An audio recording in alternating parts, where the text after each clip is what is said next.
Hello everyone. Allow me to begin by introducing myself.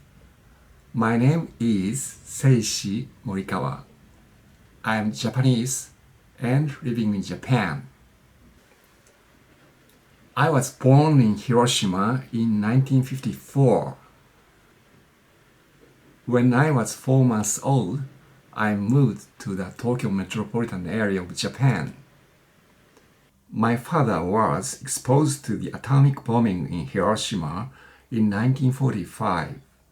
He was only 1 kilometer away from the hypocenter. Therefore, I'm a second-generation atomic bomb survivor. Today, I would like to tell you about the situation that the victims of the Fukushima Daiichi nuclear power plant accident are in particular the non-supported evacuees who are defined as internally displaced persons, and I would like to focus on one of them. Her name is Megumi Okada. Ms. Megumi Okada was born in 1982. She was born and raised in Iizakamachi town, Fukushima City. Her parents and grandparents were from Fukushima Prefecture, and many relatives are still living there. Fukushima is her hometown.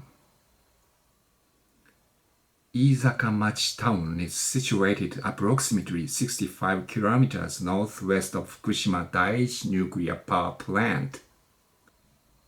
Fukushima Daiichi nuclear power plant accident was triggered by the Great East Japan earthquake in March 2011. At the time, Megumi had a 3-year-old daughter and a 1-year-old son, and she was 3 months pregnant. She was living in a rental apartment with her children since her husband was out of town on business to Tokyo. Her parents' house was 100 meters away from her apartment.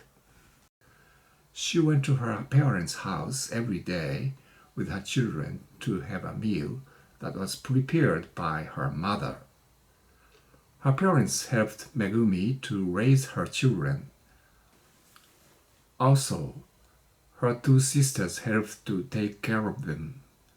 One of them was a first-grade student at high school, and the other was a 6th grade student at elementary school. At 2:46 p.m. on March 11, 2011, the ground started shaking tremendously. Megumi felt constant movement. She went to her car with her children because she became scared to stay at home. She was so fearful of the aftershocks of the earthquake that she couldn't stay inside buildings, including her house. They stayed in the car for a couple of days. However, the gas in her car was running out, and she decided to stay at her parents' house. Since her parents' house was wooden, the damage of the earthquake was serious. The inside of the house was so bad, she could not enter without wearing shoes. From around March 13th, electricity gradually was restored, and she became aware of the shocking disaster caused by the tsunami through information obtained from TV and the internet. She also saw reports of the nuclear accident.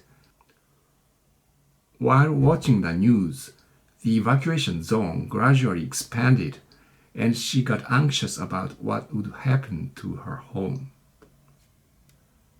She had to go outside to a well to secure some water while carrying a big bucket. When she went to a big shop in the city to buy diapers, she didn't see anyone outside. She remembers this strange sight as if it had happened just yesterday. The Chernobyl nuclear accident occurred in 1986. She had not known about the disaster at all because she was born in 1982 and was very young at the time. She had never seriously thought that the nuclear power station or atomic power generation is dangerous. Then she started checking the information about the Chernobyl accident issues on the internet. And she found some charts which indicated the significance of effects caused by radiation exposure or radiosensitivity, depending on age. The lower the age of the person is, the more serious the harm is. She got to know the fact that an unborn child is most susceptible to radiation. She became awfully scared since she was 3 months pregnant. She really wondered whether she should stay in Fukushima or evacuate. She was at a loss as to what to do because there was no credible information. Eventually, she decided to evacuate to Tokyo, where her husband was living with her children. Around March 13th, Megumi could get in touch with her husband, and he drove over to pick her and their children up. It took 12 hours to arrive at Izakamachi town on March 15th or 16th because the expressway was closed, and so was National Freeway 4, which is an arterial road, due to large areas of the road having caved in around Horaicho town caused by the earthquake. She cannot forget the sad face of her parents and sisters when she left her parents' house with her children for Tokyo. Now she regrets that she didn't persuade them to evacuate together. However, at that time, they had still had payments left on their mortgage.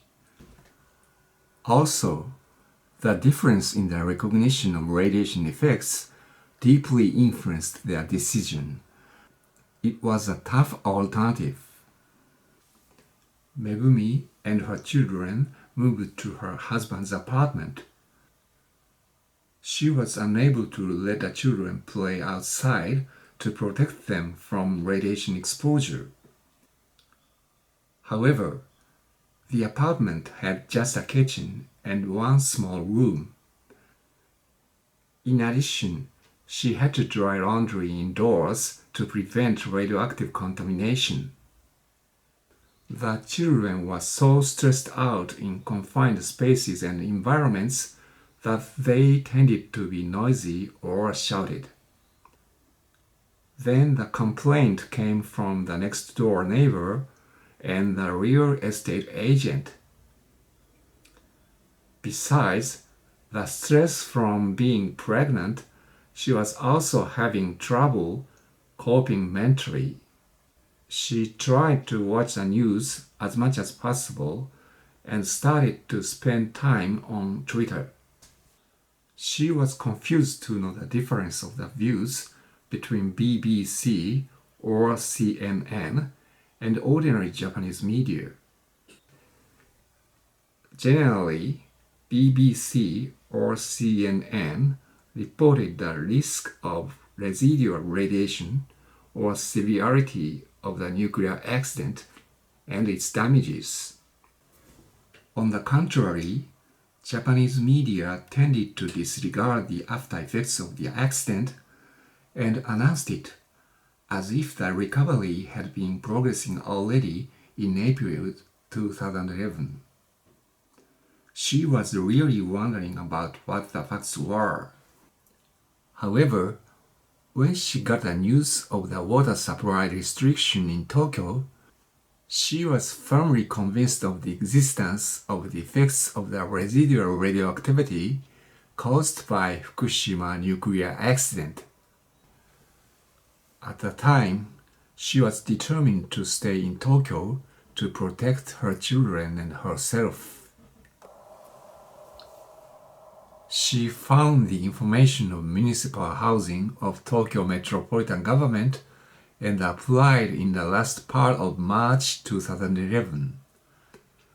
Then she moved into the housing in the middle of April. The housing was rent-free at first because of the housing assistance based on the Disaster Relief Act. However, this housing support for the non-supported evacuees from outside of evacuation order zones was cut off by March 2017. Thus, actually, the Japanese government is forcing non-supported evacuees, internally displaced persons, to return to Fukushima. Megumi gave birth to a baby girl in August 2011. Megumi couldn't leave her two children at her parents' home in Fukushima from the viewpoint of radiation exposure at the period just before and after giving birth. Reluctantly, she had to leave them with the child consultation center for 1 week. When she went to pick them up, the eldest daughter had an anxious expression and a cold attitude. The uneasy expression was imprinted onto her memory. She can never forget it. Megumi gave birth to a baby boy in November 2014. Now she's a mother of 2 girls and 2 boys. She used to think it better not to publicize the fact that she's an evacuee from Fukushima since she's from outside of evacuation order zones.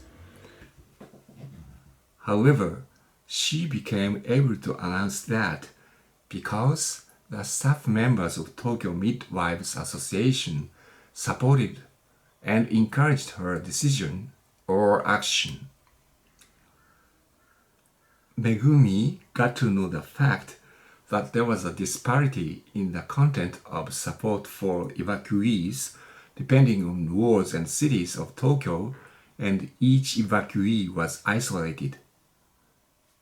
She thought it necessary for evacuees to exchange information or opportunities to consult with each other about their problems.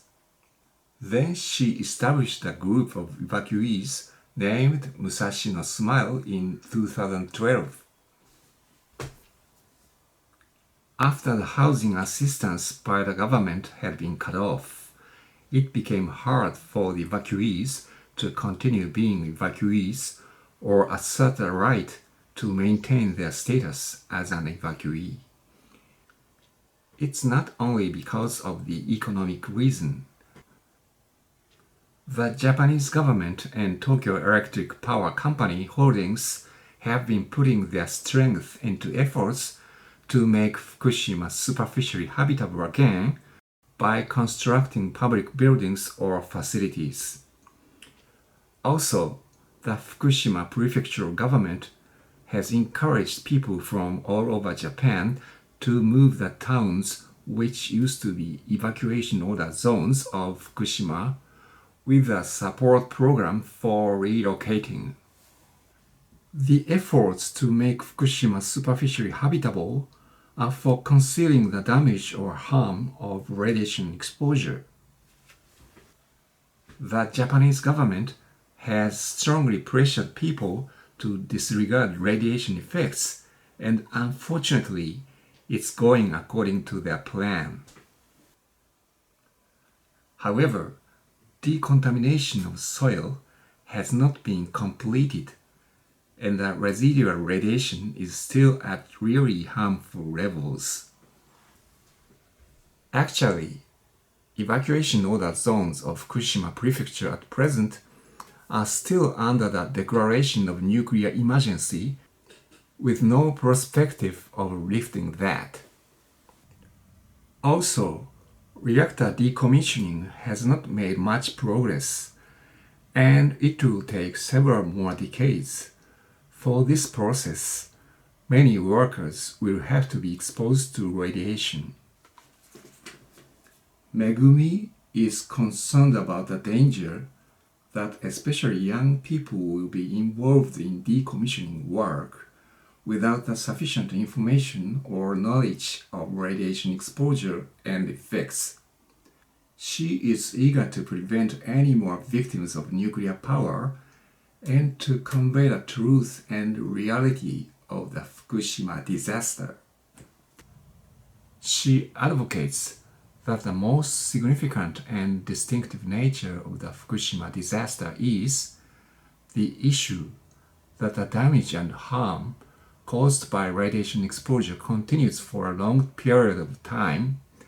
It never was or will be the temporary issue of the explosion of the nuclear power station itself. Always, Megumi is seeking for a brighter future. Thank you for listening.